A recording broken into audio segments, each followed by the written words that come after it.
Good evening, and thanks for keeping a date with us on the program Transforming Agriculture in Nigeria.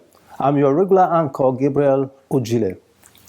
At a time when the focus of government is to increase the production of agricultural crops, the role of research institutes in Nigeria in aiding this process cannot be ignored. They have made major breakthroughs in the areas of crop through the development of improved varieties that will not only boost yield but are also pest resistant alongside other advantages. In this episode of the program, we shall focus on the Institute of Agricultural Research, IAR Zaria, the Nigeria Root Crops Research Institute, Umudike, and the National Cereals Research Institute, Badeggi, to see some of the breakthroughs and innovations they have developed to improve agricultural production and practice. Join me after the break for details.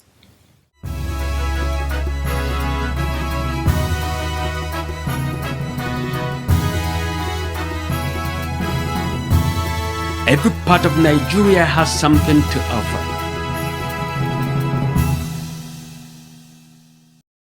Transforming agriculture in Nigeria begins with news from the Federal Ministry of Agriculture and Food Security. In our lineup, World Bank collaborates with Agric Ministry to scale up rural routes. Also, Agric Ministry inaugurates local organizing committee for World Food Day celebration. Please stay tuned for the details of these and other stories coming up next.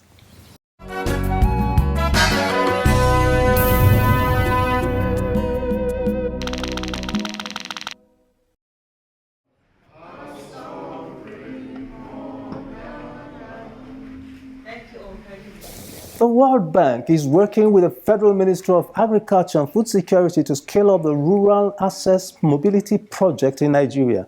The project objectives include to improve the livelihoods of rural people, encourage agricultural production, and connect the rural communities to the city centers. This was discussed during a meeting in Abuja between officials of the World Bank and the Federal Ministry of Agriculture and Food Security. We've been working on scaling up of the institutional impact. Speaking during the meeting, the Vice President of the World Bank, Guanze Chen, appreciated the leadership of the Federal Ministry of Agriculture and Food Security for sensitizing state governments about the project. The Vice President added that the next phase of the project intends to provide financial assistance and also build institutions that would ensure the maintenance and sustainability of the projects in Nigeria. As part of our evolution under these programs, and as we're talking about the scaling up of the program, it's not just about scaling up of financing, because your access gap is still very large. We do want to expand our finance. But at the same time, I think we've been working on scaling up of the institutional impact of the programs. I'm profoundly proud of our relationship, just like you have mentioned. In his response, the Minister of Agriculture and Food Security, Senator Abubakar Kyari, appreciated the Vice President of the World Bank and his team for the visit, as well as the impact the World Bank has made over the years in enhancing agricultural productivity and rural routes in Nigeria. The minister further stated that the ministry has encouraged the state governments to establish rural access road authorities, saying that 14 out of the 19 states that participated in the previous phase of the project have passed the bill into law, while the other 4 states are at advanced stages of passing the bill. For project sustainability and reform, we have encouraged the states to create Rural Access Road Authority, RARA, and State Road Fund, SRF, in their respective states by passing an executive bill through the state houses of assemblies in the various states. Currently, the project implementation is done by the participating states. The need has been identified for the ministry, the executing agency through RAMP and the Field Project Monitoring Unit to create and implement the federal component. The objective of the federal component is to complement, where necessary, the efforts of the ministry in attainment of food security and other sister projects under the ministry. We have forwarded letters of request for project restructuring and the expression of interest from the states to Federal Ministry of Finance for onward transmission to the World Bank. We have also forwarded a letter requesting for additional financing to augment the shortfall arising from the high cost of construction materials in the present participating states, and a letter of admission of new states that express interest. These events that are currently happening. Also speaking at the meeting, the Minister of State, Federal Minister of Agriculture and Food Security, Senator Ali Sabi Abdullahi, stated the need to upgrade the quality of rural access mobility projects to incorporate good drainage system in the project in order to prevent flooding of farms and ensure durability of the roads. With the rate of flooding now, it is also becoming very obvious that we need to protect these farms from flooding, which means we must even begin to take a look at not just the roads, but maybe let me put it this way, roads for water. Because you are not providing the channels through which drain is taking place, and the farms, when there is overflowing, all your investment in farming suddenly disappears.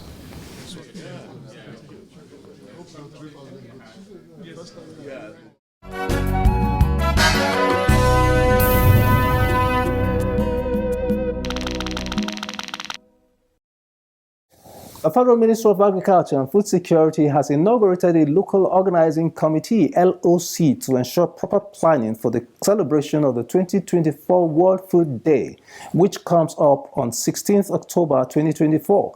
The committee was inaugurated in the ministry in Abuja by the Permanent Secretary, Federal Ministry of Agriculture and Food Security, Temitope Peter Fashedemi.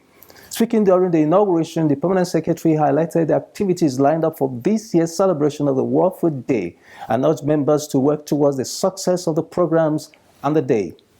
And the mandate of this committee is to plan and ensure successful conduct of this year's World Food Day celebration by focusing on the following carefully selected activities. 1, there will be a ministerial press briefing, which will be anchored by the Honorable Minister of Agriculture and Food Security, FAO, and other stakeholders. 2, there will be a work and sensitization effort so that people around will know and be aware that such a day is being celebrated and what it connotes. 3, there will be a media live conferencing, which will also provide another opportunity to elaborate the day and what it stands for. 4, provision of farm inputs to cluster farms, secondary schools, and internally displaced persons. Ibrahim Tanimu, Director of Planning and Policy Coordination, was appointed Chairman of the LOC. Other members include directors in the ministry, representatives of agencies under the ministry, and development partners. Event that will have impact on the farmers and productivity. Speaking during the inauguration, the chairman of the committee, Ibrahim Tanimu, urged members to work harmoniously to ensure that they deliver on the mandate given to them. It's coming at a time when Nigeria is facing much challenges in the sector. So much is expected from us to ensure that we plan well and have a successful event. Event that will have impact on the farmers and productivity. On this note, I will urge my colleagues to give their maximum cooperation and support so that we deliver to the management and to the nation.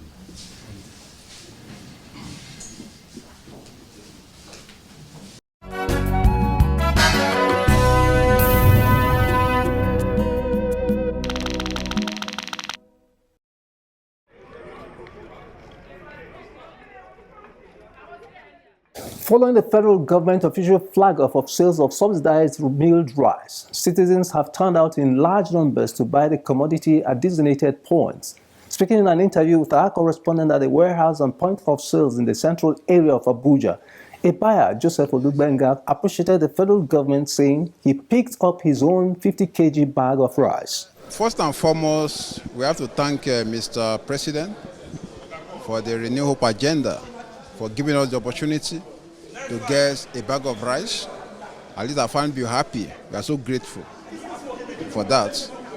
But the process, I paid for my a bag of rice yesterday in our ministry, in our conference room, room B.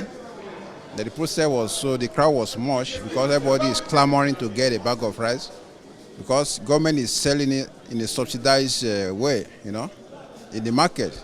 I think it's about 80 something or whatever. We are paying a token of 4,000 naira to get a bag of rice. So in that regard, people are, making effort to get. In that process, the crowd was a bit, but we thank God we succeeded in getting the ride yesterday. I mean, paying for the ride yesterday. But the second day, which is today, we are here to pick a bag of rice. Thank God I picked my own. Others expressed satisfaction with the process, the price, as well as the impact the subsidy would have on their families. First of all, I want to appreciate the federal government for this initiative. At least they have helped us, the citizens of the country, to at least purchase this rice. Initially, we were purchasing this rice at 90,000 per bag, but the federal government has subsidized this for us for 40,000 naira, and I appreciate them. And the processes in which we got the rice is very okay, and there is no stress at all. The Minister of Agriculture and Food Security, Senator Abubakar Kari, on Thursday, 5th September, officially flagged off the sale of 30,000 metric tons of rice to Nigerians at subsidized rate of 40,000 naira per bag.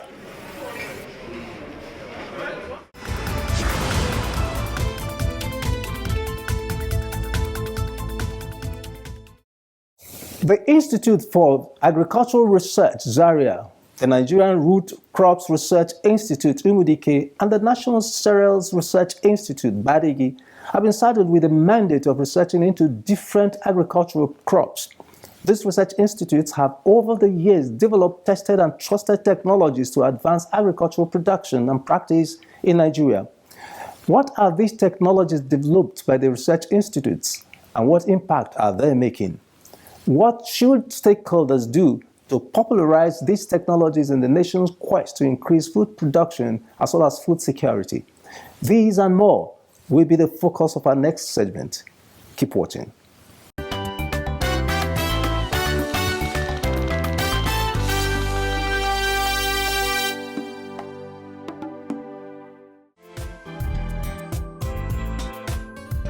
The Institute for Agricultural Research, IAR Zaria, has recorded research breakthroughs in crops such as maize, sorghum, beans, groundnut, and soybeans. The Institute has developed different varieties that are much better than the unimproved ones in terms of yields and early maturity. We have varieties that have been developed specifically to be drought tolerance. We have varieties that are tolerant to diseases and pests. We have varieties that are high yielding compared to what farmers are used to planting. So these are tremendous advantages over what farmers are used to. Cowpea, also known as beans, is one of the leguminous crops. The IAR has researched and produced 20 varieties.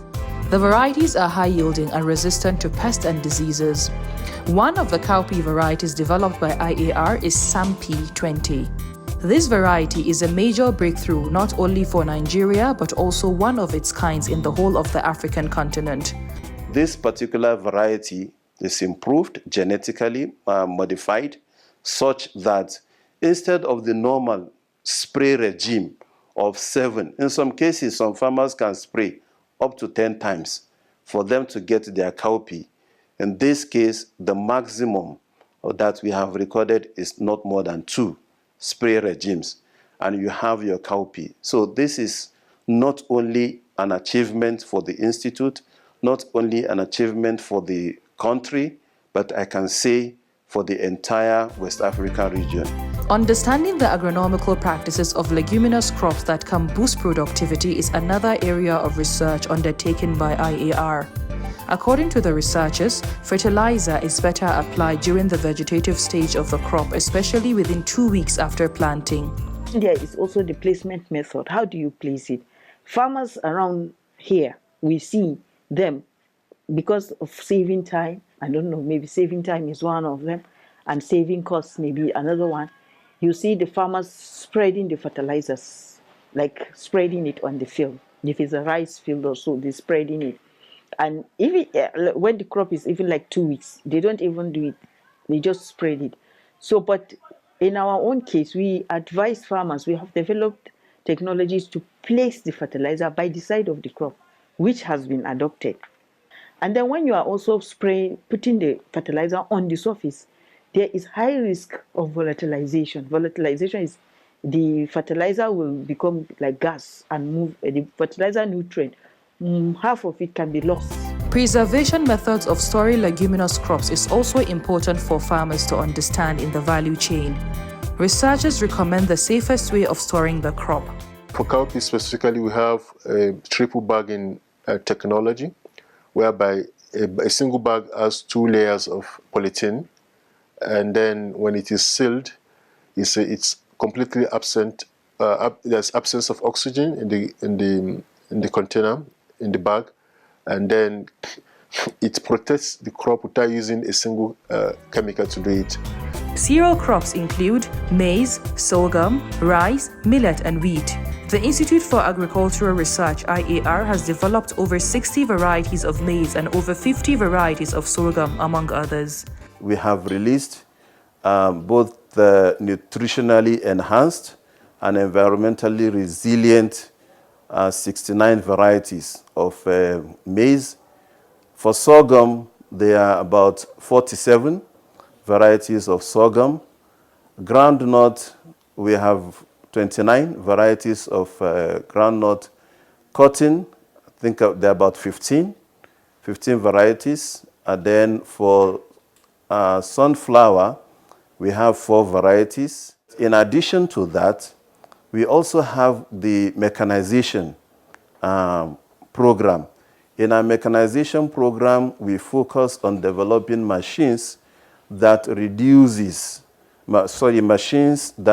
drudgery in both production and post-harvest operations.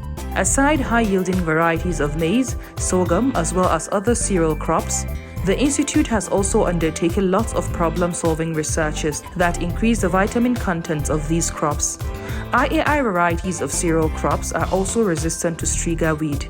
Striga weed is a parasitic weed that is very devastating to soil, which attach itself to cereal crops and absorb the nutrient and causes poor yields. And some of them are resistant to some major pests and diseases, like strict-resistant varieties.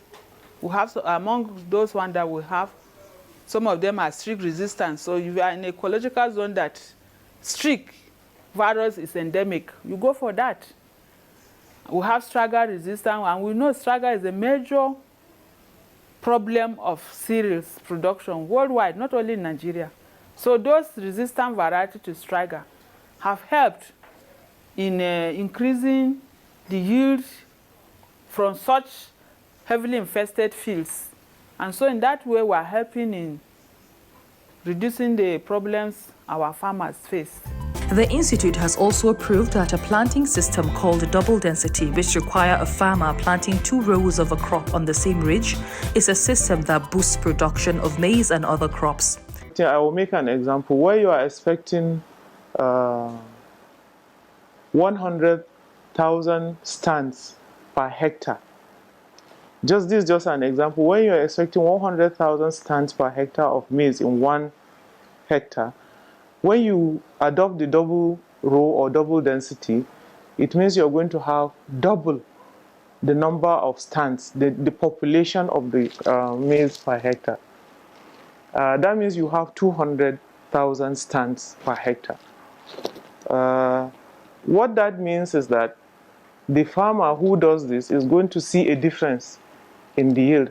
This has been subjected to research, and the difference between 100,000 plants and 200,000 plants is very significant. Significant for the farmer because it means he's going to have a higher income from his farming activity for that year. Another research institute that has made breakthroughs in research is the National Root Crops Research Institute, Umudike. Its outstation, which is the Potato Research Institute Kuru in Plateau State, was established in 1976. The potato program at the institute focuses on developing improved seedlings, research into the best agronomic practices to increase yield. We have developed new varieties of potato, and those varieties has to do with disease resistance and high yielding. And also, if there are a kind of importation of potato seed or clones, we need to evaluate them for local diseases that are coming in. And some of our research focus too centers on cleaning disease seeds on the plateau. And it might not really plateau alone, any place that potato is being produced. Potato is a perishable crop. As such, besides ensuring the production of potato, the Institute has also made a breakthrough in the area of prevention of post-harvest losses. We have developed a lot of technologies that will help the farmers in potato production. Some of those technologies include diffuse light store, where you store your potato after harvest. We also develop a positive selection for diseases. We also develop roguing. We also develop stem cutting technology that's under tissue culture. And we also developed potato seed multiplication. Research institute like the National Cereals Research Institute NCRI Badeggi has also developed different varieties of its mandate crops.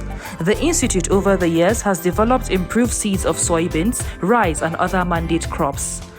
The institute has developed and released 69 varieties, which has covered all the ecology of Nigeria, ranging from lowland, upland, mangrove, swamp, and even the flooded areas is not exempted. The institute developed varieties that will take care of all their problems. The rice varieties also has almost all of them, because about 90 to 95% of them are high yielding. Before now, what we developed and released were giving us up between 4.5 to 5 tons per hectare. But presently, what with the recent ones we release are giving us up to 8.5, between 8 and 8.5 tons per hectare.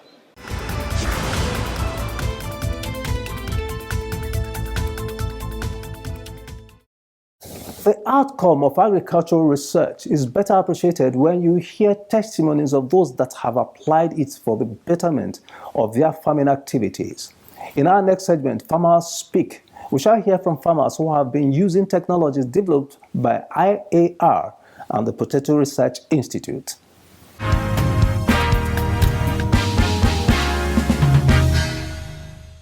Clear difference, because they brought, I can remember it was some 14. Is that, Assistant Secretary? Some 14. We started with 8. They brought it here and we tested the seed. We have seen the differences. We can't compare it with our own. So that is why now if you follow all this town and around, you can't get another seed apart from the one from IR, isn't it? Because of the, advantage and good result we are having from farming. Before I made the Root Crops Research Institute in 2019, I couldn't break even. I think it was a complete failure because it just wasn't the right seedlings. But after I met them, the seedlings I got, I was able to multiply it and get even more. Yes, I haven't harvested, but this clearly is a significant improvement on what we were doing before. The seedlings is the right one. The farming practices is okay. You can see we've been able to control weed. We applied fertilizer and every other inputs at the right time, of course, with their technical support. And I've seen a lot of changes. There's a clear word of difference between what we have now and what we had last year.